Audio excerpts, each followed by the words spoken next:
Injusta sentencia, escrito por Anaís Veloz. Historias macabras para no dormir. Estuve presa durante 7 años por un delito que no cometí. Mi jefe me acusó de robo y abuso de confianza. No podía creer que me estuviera pasando esto a mí. Lo que más me dolía era que acababa de nacer mi segundo hijo. Me perdería prácticamente los mejores años de su vida.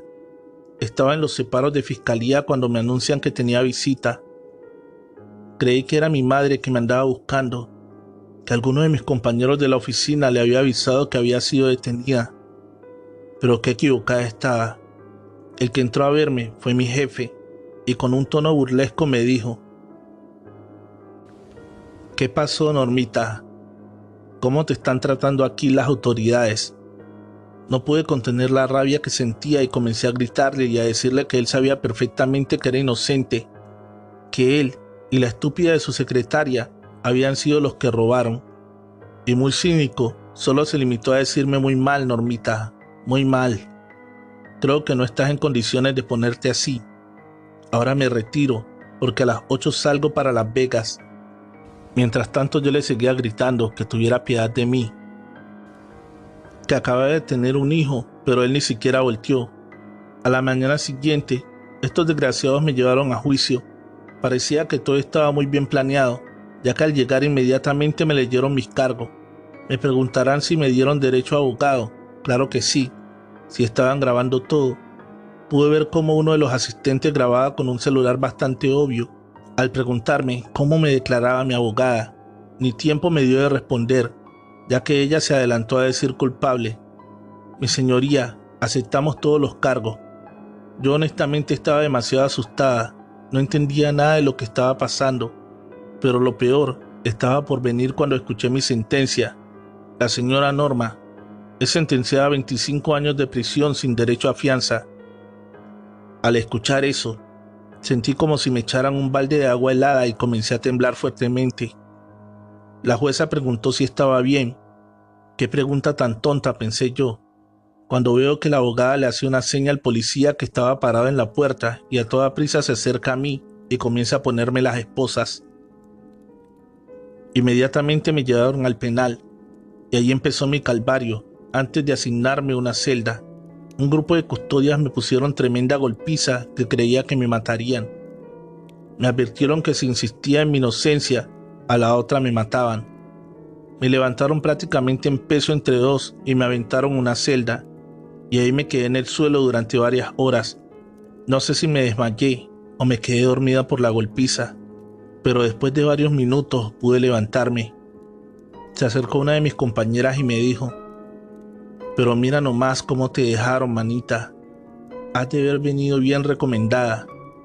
Yo la miré temerosa y ella me decía: tranquila, manita, tranquila. Si te portas bien y haces caso de las advertencias, nada te va a pasar. Ven, recuéstate en mi cama, decía, a una base de piedra cubierta con algunas cobijas. No había mucha diferencia entre el suelo y la cama, pero no estaba en condiciones de ponerme exigente. Me dijo que descansara, que ella iría por la cama. Me dijo que descansara, que ella iría por la cena y me traería algo de comer. Y al poco rato llegó con 2 panes y un pequeño vaso de atole. No les miento, pero hasta comer se me dificultaba. Ese día ya no hablamos más. Dormí prácticamente toda la noche y por la mañana se presentó. Dijo que ella se llamaba Rosa, que ella estaba ahí porque había matado al cabrón que violó a su hija. Y como la familia de ese desgraciado era de dinero, pues le habían echado 50 años. Yo le dije que a mí me habían acusado de robo, incluso le platiqué cómo ese canalla se había ido a burlarse de mí. Entonces, ese es el cabrón que te mandó a golpear. Así se acostumbra aquí, pagan una miseria para que nos peguen, así agarramos miedo y no nos defendemos. ¿Tu familia?, preguntó. En ese momento comencé a llorar y le dije que mi familia ni siquiera sabía que me habían detenido. Uy, manita, no, pues sí que te tienen bien jodida. ¿No hay teléfono aquí?, pregunté impaciente. No, para eso necesitas permiso y a ti no creo que te lo den, porque eres nueva. Y si te doy el número, ¿Crees que me puedas ayudar tú? ¿Tú crees que me voy a arriesgar a que me dejen como a ti? Ni loca, dijo, mientras se iba. Ni loca. Poco a poco me fui adaptando a ese lugar. Rosa me compartía de las cosas que le llevaba a su familia, hasta que después de casi 3 meses me llaman a visita, y ahí pude ver a mi madre y a mi esposo Martín. Casi no lo reconocía, ya que mi madre se veía que había envejecido bastante, al igual que mi esposo. Al verme se echaron a llorar, y después de abrazarnos, les pregunté por mis hijos. Ellos están bien, dijo Martín. Tu mamá me ha ayudado mucho, no te preocupes por eso. Ahora lo importante es que salgas de aquí. ¿Pero cómo es que se enteraron ustedes?, les pregunté curiosa. A lo que respondió mi mamá, que salí en todos los noticieros y periódicos de la ciudad, que según ellos había robado 15 millones de pesos.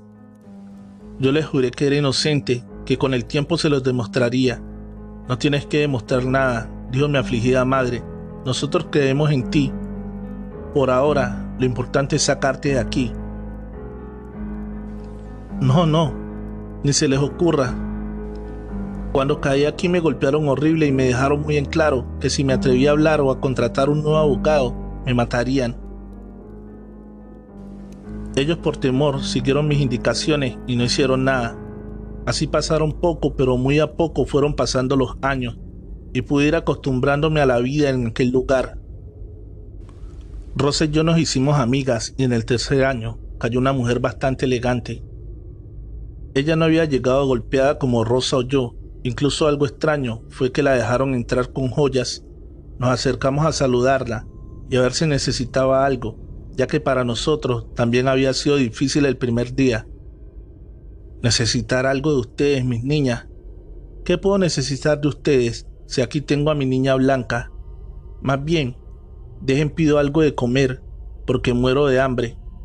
Pero el carro no pasa hasta mañana a las 7 y apenas son las 4, dijo Rosa. Se le llama carro a pequeño puestecito donde traen la comida para alimentar a las reclusas. A ver, pendeja, le dijo dirigiéndose a una de las custodias que estaban a algunos metros de nosotros. Tráeme algo de comer para mí y mis amigas, y muévete que muero de hambre. Y para mi niña Blanca, un par de manzanas. Sí, doña Santa, enseguida. Rosa y yo nos quedamos mirando asombradas, ya que la que había mandado de esa manera era una de las más crueles custodias. Tranquilas, mis niñas, que mientras esté Santa aquí, no les faltará nada. Pero no se acostumbren a lo bueno, porque no pienso quedarme mucho aquí.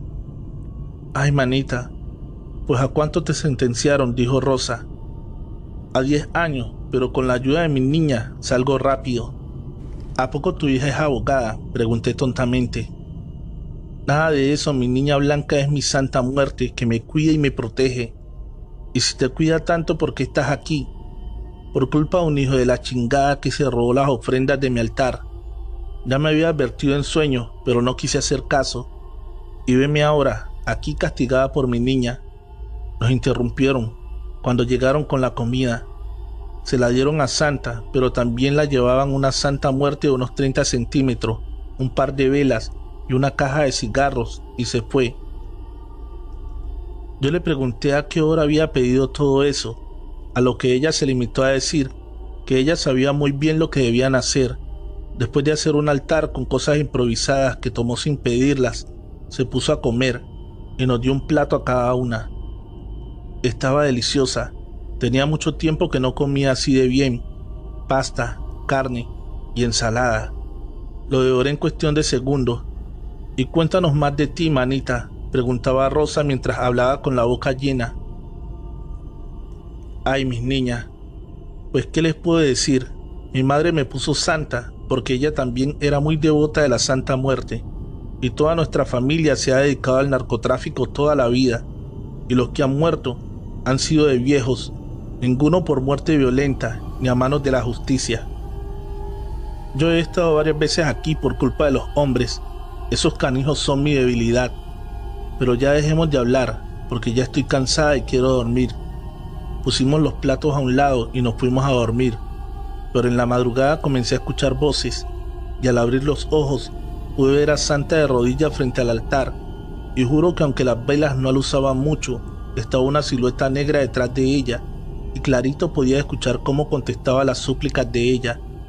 Algo que me llamó mucho la atención es ver la manera en que se consumía el cigarro que le habían puesto. Parecía como si alguien lo fumara, así que temerosa cubrí mi cara con la cobija para que no se dieran cuenta que las había visto. En la mañana temprano, Santa nos despertó con el mejor desayuno. Estaba contenta, cantando, bailando. Al preguntarle por qué estaba así, ella contestó: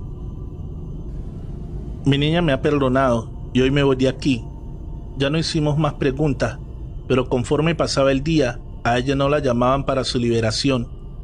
Ya en la noche, nosotras sentíamos un poco de pena por ella y le dijimos que se durmiera un rato, que a lo mejor mañana saldría, pero ella seguía firme. Si mi niña dijo que saldría hoy, ella lo cumplirá. Tengo 50 años adorándola y nunca me ha fallado. No sé por qué tendría que hacerlo ahora. Estábamos por acostarnos cuando escuchamos que gritan: Santa, junta tus cosas, estás libre. Se los dije, mis niñas, ella no falla. Lo único que se llevó fue la imagen de la Santa Muerte que le habían llevado. El resto de las cosas que compró, ahí nos las dejó. Después de 2 años, Santa volvió a caer con nosotros y hizo lo mismo que la vez pasada. Mandó a traer comida, el par de manzanas y esta vez un par de botellas de vino. ¿Pero qué haces nuevamente aquí, manita?, preguntó Rosa. Sabes, mi niña, que los hombres siguen gustándome mucho, pero esta vez pasé el límite. Mi Santita ahora sí me ha castigado duro. ¿Pero qué pasó? Descubrí el cabrón de mi marido pasando la información a la policía. Y yo la traición no la perdono. Así que lo apuñalé mientras dormía, y como tuve que huir a otro estado, olvidé cumplir mi promesa semanal a tiempo. Y mírame ahora dónde estoy. ¿Y qué va a pasarle?, pregunté yo. Pues quedarme encerrada lo que resta de la manda. ¿Y eso cuánto es? 6 meses, mi niña, pero bien merecido que lo tengo por fallarle. Ay, manita, dijo Rosa, yo ya voy para los 15 años aquí, y aquí mi manita Norma casi completa los 6 años. ¿Y por qué no se acercan a mi Santa para que la saque? Yo puedo ayudarla. Aprovechen ahorita que estoy aquí. A mí la verdad me dio temor, ya que siempre he sido muy católica. Pero Rosa aceptó, y Santa mandó pedir varias cosas para iniciarla y hacerle hija de la Santa Muerte. A mí me sacaron de la celda porque no podía estar ahí, y después de casi 3 horas pude entrar de nuevo. Listo, dijo Rosa, por fin saldré de aquí y estaré con mis hijos. Deberías de hacerlo, manita. No es justo que te estés perdiendo el ver crecer a tus hijos. Lo voy a pensar, le dije para no seguir hablando del tema, y así pasaron 22 días, cuando sin ni siquiera esperarlo, le llegó su liberación. Estaba que no se la creía, lloraba y reía de gusto, pero antes de irse, Santa le dijo: espero que no olvides tu promesa, Rosa. Acuérdate que mi niña no perdona. No lo haré, Santa, te lo juro. La verdad estaba muy feliz de que estuviera libre, pero al mismo tiempo sentía un poco de nostalgia, saber que me quedaría sola, ya que Santa también se iría pronto. Así pasaron los días, y un día llegó mi mamá a visitarme, y Martín, y les pregunté, ya que solían venir siempre juntos: ay, hijita, él se quedó con los niños. Lo que pasa es que a Pablito lo han aventado de los columpios y tiene su piecito fracturado. Eso me partió el alma, saber que mi hijo estaba enfermo y no podía estar yo para cuidarlo. Así que al irse mi mamá, estaba decidida, haría cualquier cosa por estar con mis hijos. Al llegar a la celda, le dije a Santa que yo también quería ser hija de la niña blanca. ¿Estás segura, Normita? Porque ya no habrá vuelta atrás. Le dije que sí, y después de mandar a traer todo para la iniciación, hubo una parte que me hizo dudar. Me dijo que tenía que darle a la Santa a alguno de mis familiares, pero que no me preocupara, que no era nada malo, que al contrario, ella cuidaría bastante bien de esa persona, ya que la niña blanca protege lo suyo. Me quedé un largo tiempo pensando, mis hijos no. Por eso es que estoy haciendo esto. Mi madre y esposo tampoco.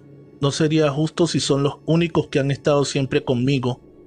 Ya sé, mi tío Fermín, ese viejo avaro que se quedó con la herencia que le correspondía a mamá. Después de que lo ofrendé a él, Santa me dijo que debía hacer una manda que estuviera segura de cumplir, ya que por nada del mundo podía fallar. Y menos yo que le estaba pidiendo algo tan grande. Le dije que el último viernes de cada mes le haría un rosario en su nombre y cada que tuviera los recursos regresaría al penal a ayudar a algunas de mis compañeras en señal que no olvidaría de dónde me sacó ella. Siendo así, sellamos el trato, mañando con mi sangre de mi mano derecha la figura de la Santísima Muerte. Santa me dijo que mi proceso no sería tan rápido como el de Rosa, ya que yo lo había rechazado la primera vez. Pasaron 3 meses cuando me anunciaron que tenía visita y fue bastante extraño, ya que mi madre había ido a visitarme el día anterior. Me llenaba de terror pensar que algo malo había pasado, y al llegar a la sala de visita, vi a Rosa. Me puse feliz de verla, aunque se veía muy delgada y demacrada. Al sentarnos a platicar, se echó a llorar. «¿Pero qué pasa, Rosita? ¿Por qué estás así?», le dije afligida. «Ay, manita, qué bueno que tú no aceptaste a ese maldito trato». «¿A qué te refieres, Rosa?». «A mí me ganó la ilusión de salir y le entregué a mi hija. Prometí tatuármela, pero estando fuera olvidé pronto mi promesa. Hace 5 días mi hija me pidió permiso para ir a una fiesta y yo la dejé ir. ¿Qué peligro podía haber si sería a 8 casas de la mía? Y 5 malditos animales la violaron y golpearon hasta matarla. Y ahora no me deja en paz. La veo deambulando por toda mi casa. Ya no puedo estar tranquila. Si estoy en la calle la veo reflejada en cualquier aparador de las tiendas. Y te juro que escucho los gritos de mi niña. Eso me está volviendo loca, Normita. Saliendo de aquí iré a tatuarme, solo que quise venir a avisarte. No permitas que te convenza Santa, por favor. Estamos en eso cuando veo que llevan cargando las custodias a una mujer bastante golpeada. Casi no podía reconocerla, pero cuando volteó supe que era ella. La secretaria de mi jefe, esa maldita, estaba aquí». Miré a Rosa asustada y le dije: «Demasiado tarde, Rosita». Me levanté y al dirigirme a mi celda gritaron: «Norma, prepara tus cosas, estás libre». Más que llenarme de gusto, me llené de temor, porque sabía lo que podía pasar si fallaba. Mágicamente mis problemas se fueron resolviendo solos. Al jefe también lo detuvieron, ya que después de la golpiza que le dieron a la secretaria, confesó todo. Mi jefe al año se suicidó, pero según cuentan las malas lenguas, que lo mataron a golpes. Yo hasta la fecha he seguido cumpliendo mi promesa, y cada que regreso a la cárcel a llevar mi manda, la mujer me mira desde un rincón sin atreverse a acercarse. Muchos creerán que mi Santísima es mala, pero no es así, solo es justa, cobra por los favores realizados, así que si no estás dispuesto a pagar el precio al pie de la letra, no le pidas favores, porque siempre tendrás un trágico final. Recuerda que la mejor forma de apoyar este canal es dejando tu like y un bonito comentario. Recuerda suscribirte y activar la campanita de notificaciones. Promesa incumplida. Escrito por Anaí Veloz. Historias macabras para no dormir. En la descripción de este video, el link de su página de Facebook. Síguela. Lo siguiente que te voy a platicar pasó hace 5 años. Mi esposo Arturo era policía. Éramos una familia súper unida y nos entendíamos muy bien. Arturo había trabajado duro para que lo aceptaran en la academia de policía y después de un tiempo por fin logró serlo. Un miércoles, recuerdo bien que le llamaron para avisarle que ese mismo día tendrían que viajar hacia la sierra durante una semana. Eso no me dio buena espina, así que le pedí que se reportara enfermo y él se negó rotundamente. En la madrugada me llamaron para avisarme que a mi esposo y al resto de sus compañeros los habían emboscado y Arturo estaba mal herido. Inmediatamente me fui al hospital y lo estaban operando para sacarle una bala. Ahí me quedé esperando que saliera de cirugía. Estaba quedándome dormida cuando Nicolás, amigo y compañero de Arturo, llegó con un café y empieza a contarme lo que le había sucedido. Yo lo escuchaba aterrorizada y después de que acabó de contarme, le pregunté cómo era que a él no le había pasado nada, si todos los demás habían sido heridos o habían muerto. A lo que Nicolás me contesta que a él lo protegía la Santa Muerte y que con ella no había bala que entrara. Yo no supe qué responderle, ya que no soy muy creyente de esas cosas. Creo que él no lo notó y me dijo un poco cortante que me fuera a descansar un poco, ya que Arturo estaría bien, porque ya se lo había encargado a su santita. Pero yo no me fui porque quería escuchar lo de los médicos y no de un fanático de esas cosas. Cerca de las 10 de la mañana se acercó un médico a decirme que Arturo estaba estable y fuera de peligro. Le di tantas gracias a Dios y entré a verlo. Arturo me contó exactamente lo mismo que Nicolás, y eso me pareció de lo más extraño, y dijo que mientras lo operaban, él veía cómo la santa pasaba sus huesudas manos sobre las heridas que tenía, y veía claramente cómo sanaban. Me reí un poco creyendo que era el efecto de la anestesia. Así pasaron 5 días y lo dieron de alta. Al llegar a la casa ya nos esperaba Nicolás con la cena, y después de hablar de lo sucedido, sacó una maleta que traía consigo una Santa Muerte de 40 centímetros, 3 veladoras y unas flores de tela. Le dijo que ella lo cuidaría, que si él la aceptaba, nada malo le pasaría, y él sería su padrino. Por eso le había traído lo indispensable para que le pusiera a su altar. Arturo estaba encantado con aquel regalo, y como pudo se levantó y la colocó en la sala, junto con las demás cosas. Nicolás lo miraba emocionado y a la vez orgulloso de ver cómo Arturo la acomodaba. Cuando terminó se levantó Nicolás y le dijo en tono muy serio: solo una cosa, Arturo, no le puedes prometer cosas que no podrás cumplir, porque todo lo bueno que se te da se te puede convertir en tragedia. Arturo solo asintió con la cabeza. Al marcharse Nicolás, yo le reclamé el por qué no me había pedido mi opinión de esas cosas. A mí no me gustaban, y él se defendió diciéndome que le debía la vida a la santita. Los siguientes días fueron de película. A Arturo le dieron un ascenso y a los pocos días un buen bono por lo ocurrido días atrás. Y las malas lenguas dicen que los que le hicieron la emboscada aparecieron colgados cerca del enfrentamiento. Esto comenzaba a darme mucho miedo, ya que Arturo cambió muchísimo, estaba obsesionado con ese tema. Ya había comprado una cadena con un dije de ella, incluso se había tatuado la imagen en el pecho. Cada vez traía más dinero de las cosas ilegales que hacía, se sentía intocable. Se pasaba horas orando frente al altar, que para esas fechas ya ocupaba más de la mitad de la sala. Él comenzó a meterse con gente del narcotráfico y empezó a ganar más dinero todavía. Y fue descuidando el altar. A mí me asustaban de día y noche. Me prendían la TV, el radio, me tiraban las cosas y tocaban la puerta de una manera que parecía que querían tirarla. Eso se estaba saliendo de los límites que podría soportar. Así que un día que llegó Arturo borracho como siempre, le pedí que arreglara ese altar o entregara esa imagen, porque ya nos estaba causando muchos problemas. En ese momento, él comenzó a patear y aventar todo lo del altar. Dijo que lo que él tenía solo era suerte, que él no necesitaba de nada más que de su trabajo para seguir siendo quien era hasta hoy. Yo me fui corriendo a mi cuarto, temiendo que hiciera daño. Lloré tanto que me quedé dormida, pero me despertó un golpe fuertísimo y los gritos de Arturo que decía que todo era una equivocación. Al salir del cuarto, pude ver cómo unos hombres armados se lo llevaban golpeando. No pude hacer nada para quitárselo, así que de inmediato le hablé a Nicolás y le conté lo ocurrido. Él dijo que todo era una venganza de la santita, ya que bien claro le había dicho que no le prometiera lo que no le podía cumplir.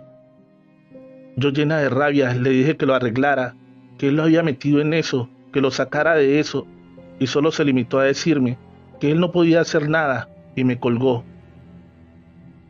Al verme sola y sin ayuda alguna, decidí acomodar nuevamente el altar con las pocas cosas que quedaban buenas, y le prometí que si mi esposo regresaba con vida, yo la veneraría por siempre. A los 3 días encontramos a mi esposo cerca de una plaza de por la casa. Efectivamente estaba vivo, pero le cortaron un pie y 3 dedos de una mano. Nicolás dijo que la santita le había dado una lección para que supiera que con ella no se juega. y yo hasta la fecha la sigo venerando, ya que temo que me pase lo mismo que a Arturo. La verdad ya quiero salirme, pero temo por mi vida y por la de mi familia, ya que hasta donde sé, nadie la puede dejar.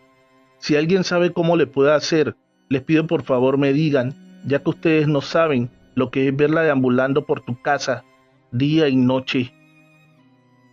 Hemos llegado al final de este episodio. Recuerda que la mejor forma de apoyar el canal es dejando tu pulgar arriba y un bonito comentario. El policía, escrito por Anaís Veloz. Historias macabras para no dormir. Hola, quisiera relatar mi historia. Solo pido por favor que sea de forma anónima, ya que quiero evitar poner en riesgo la vida de mi familia o la mía. Gracias por su comprensión. Yo era policía judicial.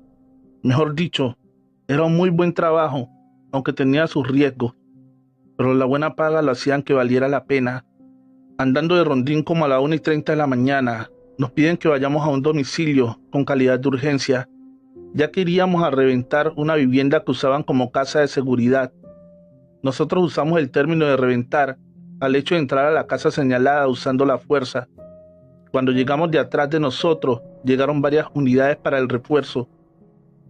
En ese momento que nos disponíamos a entrar, nos comenzaron a disparar. Después de 10 minutos de intercambiar balas, por fin pudimos entrar. No se imaginan la escena tan terrible con la que nos encontramos. Estaba un muchacho de escasos 20 años con graves heridas de bala. Algo que me llamó mucho la atención fue que en su mano derecha traía un dije de la Santa Muerte que apretaba con gran fervor. «Ayúdeme, jefecito», gritaba desesperado. «No es que me estoy muriendo».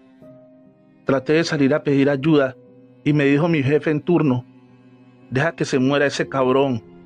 Al escuchar eso me quedé perplejo. No entendía cómo le importaba la vida de aquel pobre muchacho. Me acerqué y tomé su mano pidiéndole perdón. En ese momento el joven, con su último aliento, le grita a mi jefe: «Te vas a arrepentir, mi niña se encargará de eso», dijo refiriéndose a la Santa Muerte. En eso sacó su pistola y le dio un tiro en la frente. Desplomándose frente a mí, sentí desmayarme. Fue en ese momento cuando un compañero se acerca para ver cómo estaba y le dije que me saquen del lugar. Estando afuera me derrumbé. No podía creer que no hubiera hecho nada por salvar la vida de aquel joven. Prendí un cigarrillo y me subí a una unidad. Estaba a punto de irme cuando me dice mi jefe que entre por el cuerpo de aquel joven y lo tiré por ahí. Traté de rehusarme, pero fue inútil. Entre mi compañero y yo lo subimos a la camioneta y nos dirigimos hacia una brecha a las afueras de la ciudad. «Ayúdame a bajarlo con cuidado», le dije a mi pareja. «Pero pareja, este ya está bien muerto», me dijo en forma de burla, a lo que yo le contesté molesto que merecía todos nuestros respetos. Lo dejamos ahí como si estuviera dormido y nos fuimos. Esa noche no pude dormir. Soñaba con la santita. La veía parada a mis pies sin decirme nada. Me puse a orar un rato para por lo menos tranquilizarme y pedir por el alma de aquel pobre muchacho. En la mañana que me subí a la camioneta, vi cómo ese dije de plata de la santita estaba colgado en el retrovisor. No se me hizo muy extraño, porque creía que mi compañero se la había encontrado en la camioneta y la había colgado sin darme cuenta. Lo que sí me ocasionaba era un escalofrío horrible el subirme a la unidad. Sentía que alguien me miraba y podía sentir una tenue respiración en mi nuca. Encendí la camioneta y me dirigí al trabajo. Al entrar a la corporación, me gritó uno de mis compañeros: «Tan temprano y ya traes lacra», me dijo riendo. «Vaya que tú no pierdes tiempo», a lo que le contesté que de qué hablaba, que venía solo. A lo que mi compañero se aproxima a mí y algo sorprendido me pregunta que dónde escondía al muchacho que traía atrás. Yo lo invité a que revisara para que se diera cuenta que no estaba nadie. Él solo se limitó a despedirse y darse la media vuelta de inmediato. A partir de ahí, varios amigos y compañeros me aseguraban ver siempre un hombre acompañándome. No importaba si era de día o de noche, él siempre estaba ahí. Después de una semana de aquel incidente, me entero que unas personas que se dedicaban al crimen organizado mataron a la familia del jefe a las afueras de un centro comercial. Le dieron el tiro de gracia a sus hijos y esposa, justo como él lo había hecho con aquel joven. A mí me estaba pareciendo demasiada casualidad, así que decidí ir con una persona que me recomendaron mucho, Juanita, creo que era su nombre. No necesité decirle nada. Cuando llegué, la señora abrió la puerta. Yo aún ni siquiera me había bajado de la camioneta cuando me dijo: vaya que te has tardado. Mi niña me dijo que vendría, pero nunca pensé que te fueras a tardar tanto. Yo solo me quedaba mirando a la señora y ella sonrió y me dijo: anda, pasa muchacho, y tráeme el regalo que me trajiste. ¿Regalo? Pensé a mis adentros. Yo no traje ningún regalo. Así que ignoré el comentario y bajé de la camioneta para entrar a la humilde casa. Pero al estar adentro, ¿cuál sería mi sorpresa? Que vi algo que me llenó de pavor y quise salir corriendo de aquel lugar. Pero al intentar hacerlo, la señora se cruzó en mi camino impidiéndome el paso. Una cara de terror se dibujaba en mi rostro. Tranquilo, tranquilo, dijo sonriendo. No te va a pasar nada. En medio de la sala está un altar enorme que le brindaba tributo a la santita, y hay un enorme retrato del joven que mi jefe había asesinado días atrás. No lo podía creer. Esto parecía una pesadilla. La señora me pidió que me sentara, me dio un vaso de agua y un pan duro para el susto, y me comienza a platicar que él era su hijo, que ella sabía a lo que se dedicaba, y sabía que tarde que temprano ese sería su final. Lo que realmente le molestaba es cómo lo habían mandado tirar, como si fuera un perro. Cuando contaba todo esto, se podía ver cómo se llenaban de rabia sus ojos. Yo trataba de explicarle que yo traté de ayudarlo, cuando ella me interrumpió y dijo que lo sabía todo, que le entregara el dije de su hijo y que ella a cambio me daría protección para no acabar como la familia de mi jefe, ya que su hijo así lo había dispuesto cuando la vino a visitar. Yo no podía creer todo lo que estaba escuchando. En ese momento se abre de golpe la puerta y yo esperaba la llegada de alguien, pero nadie entró. La miré preocupado y me dice: no te preocupes, ese fue mi hijo. Ahora sí va a descansar en paz. Lo estuviste paseando toda la semana y ahora que por fin viniste, él se podrá ir. Lo cuento y parece como si hubiera sido ayer. Yo sigo acudiendo con doña Juanita hasta la fecha. Voy a darle sus vueltas cada 15 días para que me dé mis limpias y sus flores a mi niña. Ya gracias a ella nunca me ha pasado nada y es por eso que me hice muy devoto de ella.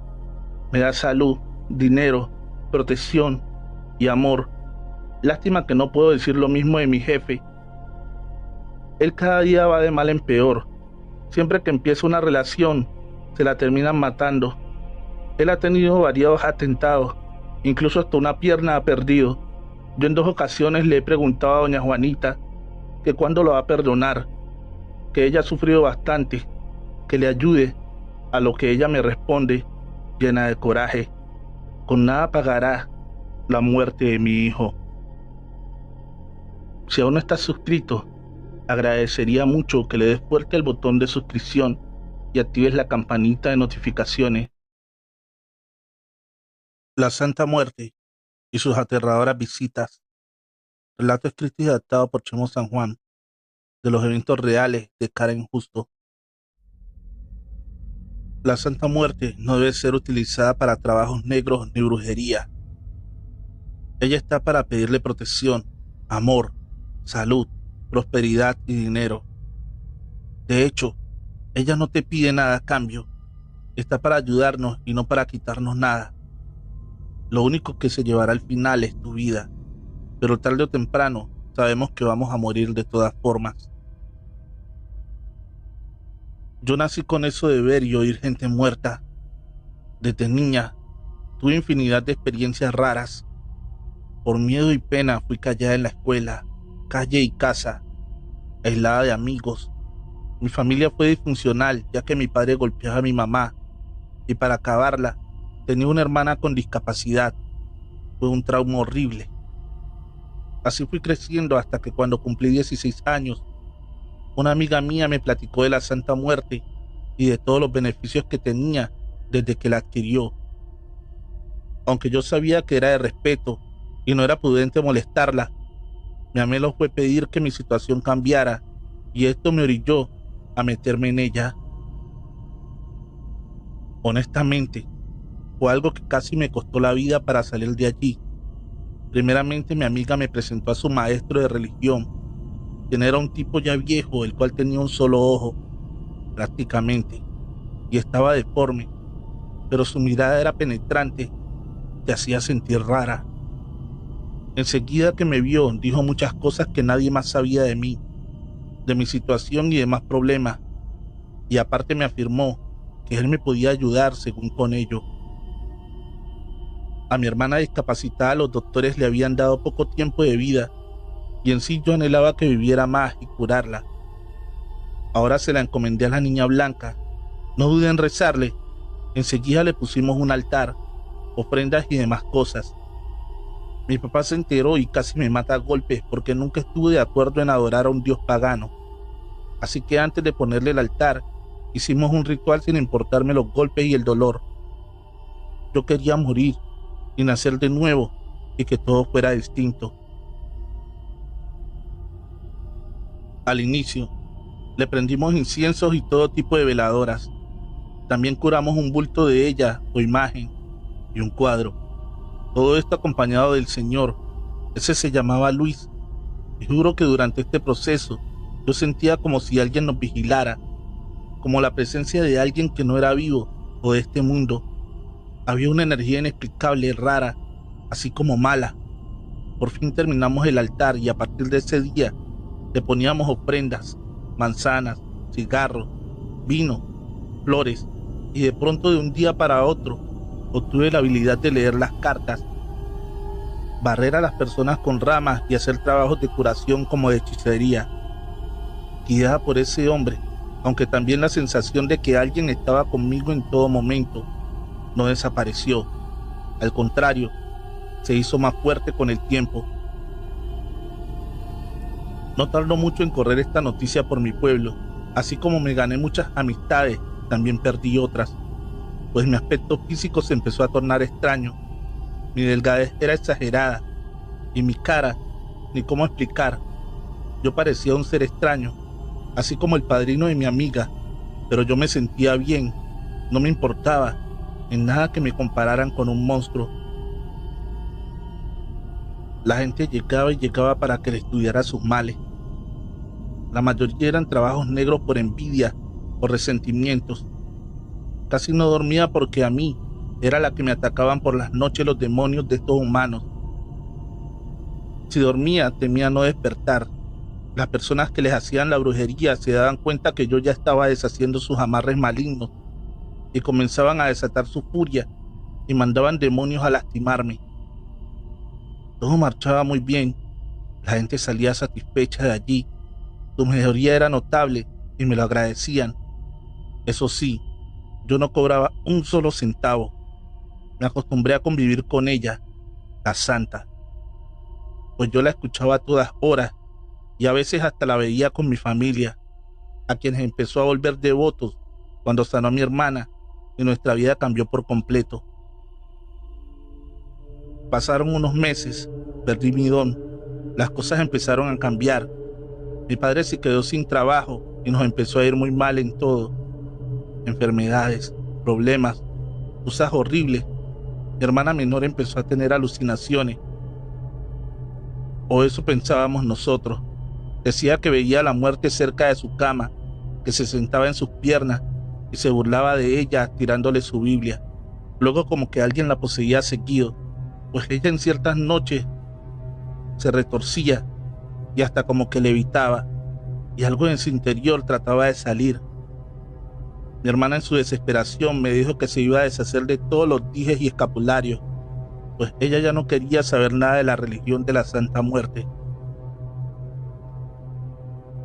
Mi papá me dijo que el día que resbaló del andamio en su trabajo de albañil, se cayó de una altura considerable y se desmayó. Dice que alcanzó a escuchar una risa macabra como de un ser maligno, que le decía que nada es gratis y que con una vida se cobraría. Viendo todo ello, mi hermana mayor Laura también me dijo: por favor, Date cuenta que todo lo que está pasando es desde que llegó la santa aquí a la casa. Desde que tú la trajiste, yo no le hacía caso. En ese entonces yo comencé a platicar con un chavo que en su desespero formó parte de mi creencia. Me dijo que él sabía que todo lo que me estaba pasando era por eso, y que me podía echar la mano, pero yo me resistía. Ya tenía miedo de que algo lastimara a mi familia y estaba confundida, hasta que me di cuenta que mi mamá se estaba enloqueciendo. Fue como opté por la ayuda de ese chico. Me llevó con una señora. Su apariencia era como una gitana. Se llamaba Guadalupe. Enseguida que me vio, tembló. Uy, hija, estás muy mal. Vamos a batallar para que salgas de esto, en lo que te metiste. Pues alguien por adquirir poder, dinero y cosas, ya ofrendó sangre de tu familia, Sebastián, y sin duda están en deuda ustedes. Primeramente me hizo una oración blanca de luz. Según ella invocó al arcángel San Miguel. Me dijo que cerrara los ojos y sonó una fina campanita. Yo sentí un alivio, una paz inexplicable que me llevó al borde del llanto, al sacar todo el desespero. Pero eso fue solo un paso para mí, para mandar todo al caño, todo lo de la santa. Eso sí, con mucho miedo, poco a poco empecé a deshacer el altar. Ella me dijo cómo hacerlo paso a paso, pero no me salvé de sus ataques. La soñaba, me reclamaba, me decía que ella me había ayudado, que no me dejaría hasta pagar el pacto. Así, soñé en una ocasión que unas manos huesudas tomaron mi cuello ahorcándome, pero rezaba y desaparecía entre alaridos, quejidos y llantos horribles. En ese tiempo conseguí trabajo en Ciudad Valles de empleada doméstica con unos señores dueños de una librería llamada La Canasta. Yo tenía que aportar dinero porque papá estaba desempleado, enfermo. Como mi hermana menor, para colmo, yo acudía a las sesiones de oración los fines de semana con la curandera. Esa poco a poco iba mejorando las cosas, pero no me salvé de los ataques nocturnos. La Santa Muerte, la cual me arañaba las paredes. Añadido a esto, mi madre se resistía sorprendentemente a dejarla, ya que me estaba enloqueciendo. Mi papá me llamaba por teléfono, porque yo me quedaba a dormir toda la semana en mi trabajo. Yo solo iba los fines de semana a mi rancho. Papá me llamaba y me decía: hija, tu mamá otra vez está mala. Papá decía que mamá, entre su locura, quiso matar a mi hermana menor. La atacó, pero él como pudo lo evitó. Yo tenía que pedir permiso para viajar a mi rancho, para ver eso, porque me preocupaba y atemorizaba a la vez. Pasó mucho tiempo para que mi mamá reaccionara. Yo rezaba y regaba las aguas espirituales que Lupita la curandera me daba. Si usted se pregunta qué pasó con Luis, el que me incluyó en ello y nos ofreció a ella como ofrenda, ya no supe de él. De la nada desapareció. Pareciera que nunca existió, y me ofrendó a mí y a la Santa Muerte como pago de un pacto. Fueron tiempos de desespero. Tenía que trabajar y a la vez estar al pendiente de mi familia. Pero salí de esto gracias a esa señora llamada Guadalupe y a mi amigo, hoy mi esposo. Con mi mamá sí batallé, pues no quería dejar de adorar a la santa. Decía que era buena y pura, y a veces oía el llanto de una niña y salía y se convertía en carcajadas. Era ella sin duda. Tocaba las ventanas. Yo tomaba la Biblia y se enroscaba la hoja de lo que iba a leer. O de pronto los perros ladraban y aullaban feo, hasta alaridos de terror, como que miraban algo. El viento soplaba fuerte, se caía mi cuadro de la Virgen. La cruz con mi Cristo era como un exorcismo, pero mi Dios pudo más y salí de esto. Mi mamá comprendió todo y le dijo a la santa: vete de mi casa, esta casa es de mi Dios, vete. Así de a poco nos fuimos recuperando. Yo me casé con el chavo ese que me ayudó. Se llama Mario y seguimos ayudando a mucha gente que, al igual que nosotros, está equivocada. Hace poco perdí a mi bebé y en el hospital me encontré a Luis. Yo estaba atemorizada y él me preguntó que cómo estaba y le dije bien. Él, mirándome profundamente, me dijo: recuerda que no estás sola. Aunque no quieras, hay alguien que te cuida. Pero no temas, que ya se pagó tu deuda con sangre. Lamentablemente no fuiste tú, y fue tu bebé. Yo caí de rodillas y entendí que ese señor usó a la niña blanca para fines oscuros. Pero injustamente mi bebé pagó con su vida. Un inocente que nada tuvo que ver. Y desde ese día, ese maldito se perdió para siempre. Y día a día me lamento el saber que la santa no era mala. Pero ese maldito, por su ambición, pactó con mi sangre y me quitó al final lo que más amé. Ahora estoy arrepentida y sé que nunca más pediré nada de lo que me merezca en esta vida. Esta es mi experiencia con la Santa Muerte, a quien respeto, pues no es mala, solo que gente miserable la ocupa para propósitos distintos. Trovadores, hemos llegado al final de este episodio. Espero que te haya gustado este relato de eventos reales del señor Chemo San Juan. En la descripción de este video está el link de su canal de YouTube. Te invito a que vayas y te suscribas. Si puedes, dile que vas de parte de Trovito. Recuerda que la mejor forma de apoyar este canal es dejando un like y un bonito comentario. Eso nos ayudaría a que YouTube nos siga recomendando.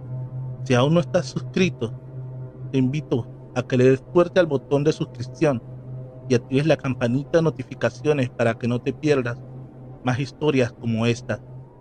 Feliz noche. La procesión de la muerte, escrito por Anaís Veloz, escritora paranormal. Nos habían avisado que mi abuelito estaba muy enfermo, así que de inmediato nos trasladamos hacia el rancho donde él solía vivir. Al llegar quedamos devastados al verlo, pues de aquel hombre fuerte no quedaba nada.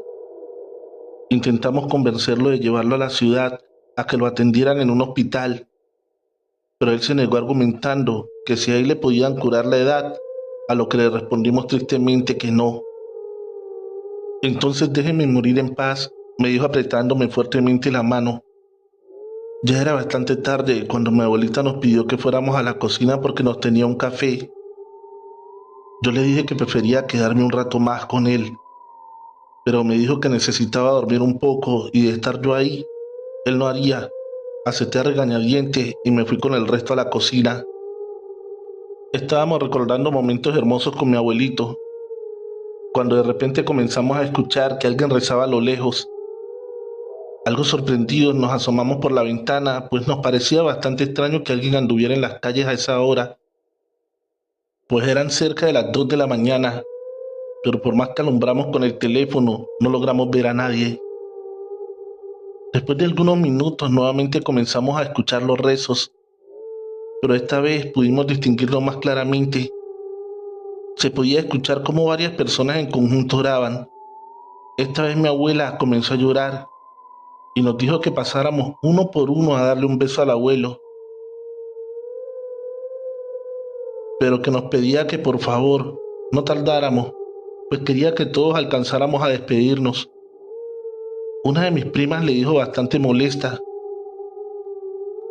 ¿pero de qué demonios hablas, abuela? Él aún está vivo. Pero no por mucho tiempo, hija. Nos quedamos helados al escuchar las palabras de mi abuela. ¿Cómo era posible que se atreviera a decir eso? Faltaban solo 2 por pasar, cuando los rezos se escucharon afuera de la casa, y eso provocó que mi abuela apagara las luces de inmediato y nos pidió que viéramos, lo que viéramos, por nada del mundo nos moviéramos. En ese momento, un fuerte viento abrió la puerta de golpe y vimos como un grupo de personas bastante grande entraba directo a la habitación de mi abuelo. Por un momento creí que se trataba de la gente del pueblo, hasta que un impulso me hizo voltear hacia el suelo. Estuve a punto de gritar, pero mi abuela logró taparme la boca. Se preguntarán cómo fue que pude ver eso si segundos atrás habían apagado la luz. Pues toda esa gente llevaba velas en las manos, unas más grandes que otras. Todas vestían de negro y muchas tenían el rostro cubierto. Conforme entraban a la habitación de casa, se ponía cada vez más fría. Mis ojos no daban crédito a lo que veían. pues era imposible que cupiera tanta gente en la casa. Los rezos en ningún momento cesaron, todo lo contrario, cada vez se escuchaba más claro y fuerte. De repente la procesión comenzó a salir, siempre mirando hacia enfrente. Y justo a la mitad de aquel tumulto vimos a mi abuelo entre ellos sosteniendo una vela casi a punto de apagarse. Al salir los últimos, mi primo se paró en la puerta y le gritó a mi abuelo, y toda esa gente volteó y quedamos horrorizados al ver expuestos sus rostros, pues sus caras estaban totalmente descarnadas. Se dirigieron a mi primo y después de rodearlo prosiguieron nuevamente su camino, dejando tirado el cuerpo de mi joven primo. Al dejarlos de escuchar, mi abuela prendió la luz y corrió a revisar a mi primo solo para darse cuenta de que estaba muerto. Yo corrí a la habitación de mi abuelo esperando encontrar la cama vacía, pero qué equivocada estaba. El cuerpo de mi abuelo yacía sobre la cama, con la única diferencia que tenía una mueca de terror igual a la de mi primo. Trasladamos los cuerpos hacia el hospital con la esperanza de que pudieran hacer algo por ellos, pero lamentablemente ya presentaban rigor mortis. Fueron sometidos a la autopsia debido a que habían fallecido en casa, y vaya sorpresa que nos llevamos al saber que ambos habían muerto por causas naturales. Nadie mencionó lo que había sucedido, pero durante el funeral me armé de valor y le pregunté a mi abuela qué demonios había sido todo eso. Ella me dijo bastante afligida que era la procesión de la muerte, un grupo de almas en pena que vagan por el mundo recogiendo las almas de los recién fallecidos como parte de su penitencia para alcanzar la gracia eterna. ¿Y a mi primo por qué se lo llevaron, abuela? Porque fueron ellas, ¿cierto? Él estaba muy bien antes de eso. Sí, hija, fueron ellas.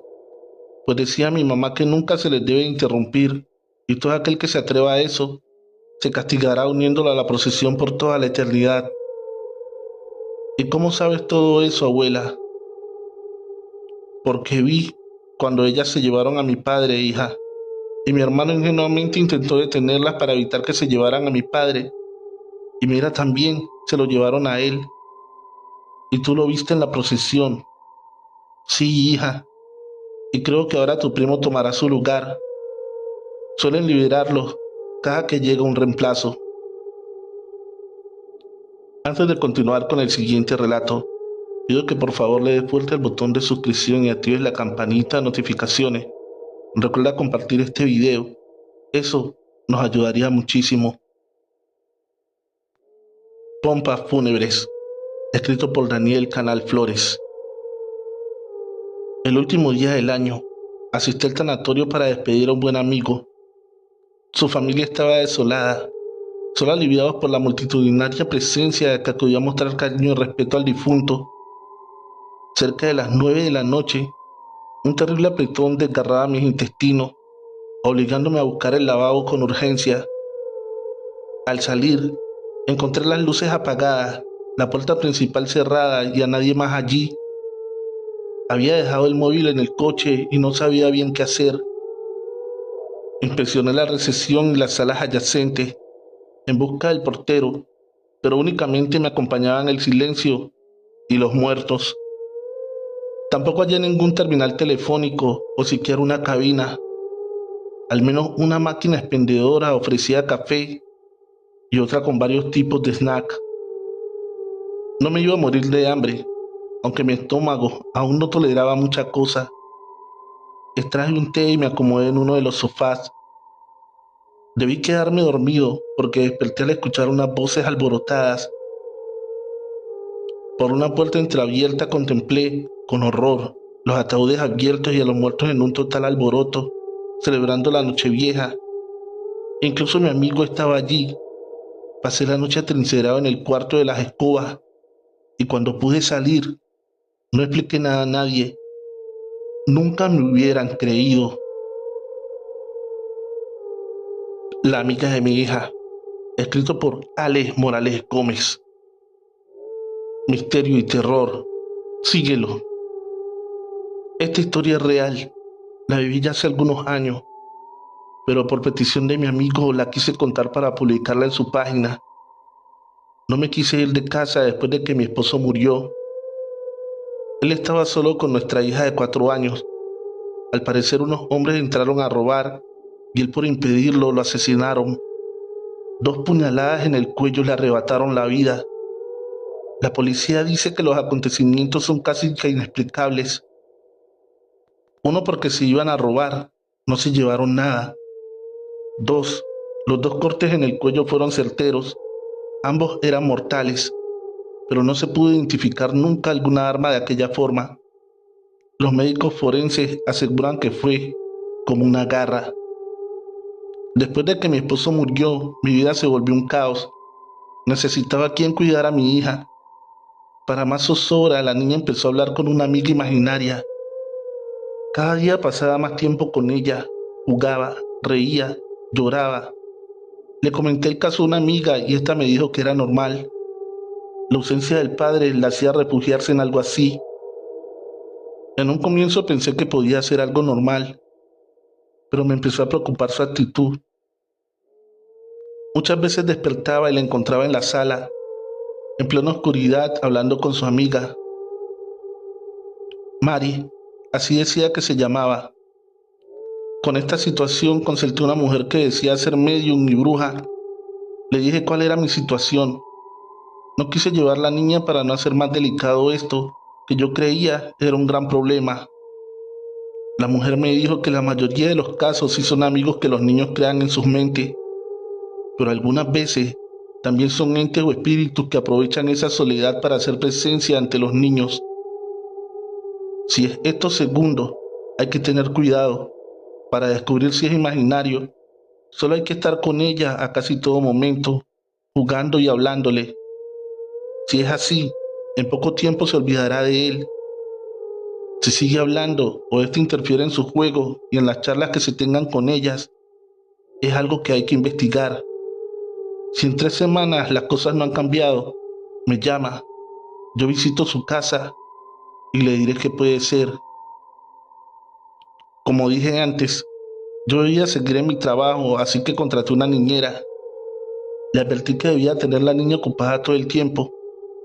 En las tardes, cuando llegaba a casa, la mujer me decía que la niña hablaba con alguien más, y ese alguien le decía que yo no era bienvenida. Le dije que solo eran cosas de niña, pero la mujer no aguantó sino 2 semanas y renunció. Llamé a la medium para que visitara la casa. Esta, desde que entró, dijo que allí habían fuerzas negativas, al parecer de un hombre. Le pregunté, ¿cómo un hombre? Si la niña decía que una niña. La mujer me dijo que eso hace parte del engaño de aquellos entes malignos. La mujer me pidió no decirle nada a la niña ni presentársela. La mujer sacó 2 velas blancas, se sentó en la sala. Me dijo que dejara a la niña distante de nosotras, pero donde pudiéramos verla. Así lo hice. Muy pronto mi hija estaba hablando con aquel ser imaginario o maligno. Estaba preocupada. La mujer encendió las 2 velas y se quedó mirando fijamente donde estaba mi hija. Después supe que entró en trance. Después de unos 5 o más minutos, la mujer volvió en sí. Me pidió llamar a la niña. Esta casi no quería ir. Decía que su amiga quería seguir jugando. Cuando ya estuvo allí, la mujer me dijo que mi niña hablaba con un hombre que en vida fue un asesino, el mismo que mató al padre de la niña para poder acercarse a ella. Pero como la niña nunca salía sola de casa, él no había podido hacerle daño. Esa era su intención. Dentro de casa era débil, porque el amor que siempre reinó allí es un escudo que le impide actuar en un niño inocente. En los adultos sí se tiene poder para atacar. La niña lo ve como otra niña, pero en verdad es un hombre ya mayor, unos 50 años o más. La mujer me pidió usar a mi niña para derrotarlo y expulsarlo de la casa. Debíamos dejar a la niña sola por un momento. Este la invitaría a salir de la casa, pero nosotras lo estaríamos esperando afuera. Allí le quitaríamos a la niña y haríamos un ritual de cierre en la casa. Le pregunté si no era peligroso, si él no podía atacarla en la calle. Ella me aseguró que no.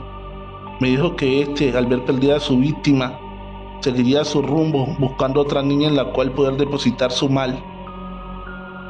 Le dije si había manera de derrotarlo. Me aseguró que era casi imposible, porque aunque sabíamos cuál era su maldad, no sabíamos quién era, cómo había muerto y mucho menos dónde estaba enterrado. Solo podíamos expulsarlo. Así lo hicimos. Desde fuera vimos cómo salió la niña, con su mano estirada como si alguien la llevara de la mano, hablando alegremente.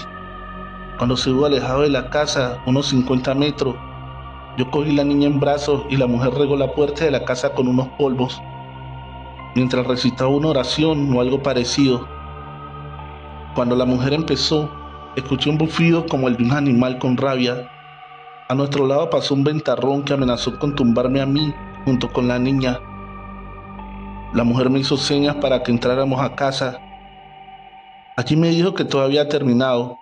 Le di las gracias, le fui a pagar, pero ella no quiso recibir un peso. Le pregunté, ¿por qué mi hija? ¿El por qué había matado a mi esposo? Me dijo, primero porque su hija tiene el don de ver a los espíritus, así como yo. A su esposo, porque la niña lo adoraba tanto que mientras él estuviera junto a ella, nunca se fijaría en ninguna otra compañía. Yo doy fe de lo que me dijo la mujer, porque a mí nunca me tocó ver nada. Lo único que viví fue ese bufido y el ventarrón, pero nada más. Desde aquel entonces mi niña nunca volvió a hablar de su amiga Mari y la olvidó por completo. Trovadores, recuerda que en mi canal Trovit Scary Stories estaremos narrando series de terror y creepypastas, así que suscríbete y activa la campanita de notificaciones. La muerte de Melanie Roca, escrito por Alexander J.R. En la descripción, el link de su página de Facebook. Síguelo. Mucho se habla de la extraña y curiosa que fue la muerte de Melanie Roca, pues la policía cerró el caso de aquel brutal asesinato, alegando que fue ella quien decidió voluntariamente terminar con su vida. Que sus problemas románticos la atormentaban, eso es una farsa. Si bien se sentía mal por su reciente ruptura amorosa, no fue motivo para atentar contra su propia integridad. Yo, que he sido su psicólogo, llegué a conocer sus metas y parte de su vida. Ella amaba la lectura, principalmente la poesía de Sabines. Quizás su estilo no era el de Bukowski, sino más bien de un Mario Benedetti. Adoraba las novelas de autoras clásicas como Jane Austen o Emily Bronte, y sus aspiraciones recaían justamente en llegar a ser una gran escritora y compartir sus más vehementes sentimientos a través de la poesía. Pero ya no está. Sus sueños terminaron el día en que su hermana gemela le arrebató la vida. Sí, yo conozco la verdad del caso, porque así como conocí a Melanie, también conocí a Yelena, su hermana. Yelena también era una gran lectora. No obstante, sus gustos iban más hacia el lado oscuro. Leía a Howard Phillips Lovecraft, a Edgar Allan Poe, amaba los documentales de asesinos seriales y devoraba libros enteros de filosofía oscura. Alguien me decía alguna vez, las personas que aman la lectura no pueden ser malas personas, no pueden tener maldad en su ser, pero es exactamente en ese punto donde se equivoca. ¿Que la lectura nos hace buenos? No. Adolfo Hitler era un ávido lector y no por eso dejó de exterminar alrededor de 6 millones de judíos. Y así muchos ejemplos de perversos que llegaron al poder gracias a sus conocimientos, porque verdaderamente la lectura podrá liberarnos de la ignorancia y la estupidez, pero no de la maldad. Retomando el caso de Yelena, su envidia por Melanie era excesiva. Su rencor por ser la favorita la llevaba a insultarla a cada momento. No la dejaba ni un minuto en paz. Sus palabras hirientes estaban matando en vida a su hermana, que solamente quería progresar, y la incitaba constantemente a terminar con su vida. Melanie resistió cuanto pudo, pero al parecer Yelena ganó. Tanto fue su odio que no le importó tomar un cuchillo afilado de la cocina y llevarlo hacia el corazón de su hermana, arrebatándole inmensamente la vida, y con ello se mataría a sí misma, puesto que ambas hermanas compartían un solo cuerpo. Sí, yo conocí su historia y por eso puedo asegurar que Melanie no se quitó la vida, A Melanie asesinó su propia hermana. Experiencia con la brujería, escrito por Trovit. Hay muchas historias sobre brujería que podría contarte, pero en especial hay unas cuantas que impactan demasiado, como esta que vas a escuchar. Fue algo que le pasó a una prima de mi madre que andaba con un señor que estaba casado. Entonces ella le hizo un trabajo de brujería para que dejara a su esposa, y pues al momento le funcionó, porque el señor sí dejó a su esposa y se fue a vivir con ella, hasta se casó, y pues así vivieron aparentemente bien, más o menos como medio año, hasta que ella, la prima de mi madre, cayó muy enferma. Empezó a bajar muchísimo de peso. Las comisuras de sus labios, las axilas y la entrepierna se le puso como color verde, como si en la piel tuviera moho. No comía y ya ni hablaba, y le hacían estudios y nada. Los doctores no sabían qué tenía y no la pudieron curar, hasta que una amiga de ella le dijo al marido que la llevara con una señora que hacía limpias y curaba a la gente de esas cosas. Y pues ya el marido, al ver que ningún médico la podía curar, la llevó con esa señora, y ella le dijo que lo que tenía era que le habían hecho un trabajo de brujería para que muriera poco a poco, y que la que le había hecho ese trabajo era la ex del señor con el que se casó. Y total que la señora la estuvo limpiando con hierbas y animales, dándole té, y pues sí logró salvarla. No murió, pero desde ese entonces quedó como con retraso mental. Ya no habla, y pues ya ni siquiera volvió a caminar ni nada. La tienen que ayudar a bañarla, la tienen que ayudar a hacer absolutamente todas sus necesidades. Trovadores, espero que te hayan gustado estos 5 relatos. Comparte el video en tus redes sociales o con un amigo. Recuerda dejarnos tu like y un comentario. Eso nos ayudaría muchísimo. En la descripción del video está el link de las páginas de los autores aquí mencionados. Además estoy dejándote mi correo de contacto, mis otros canales y mi cuenta de PayPal para donaciones. Feliz noche, trovadores, amantes de cuentos de terror.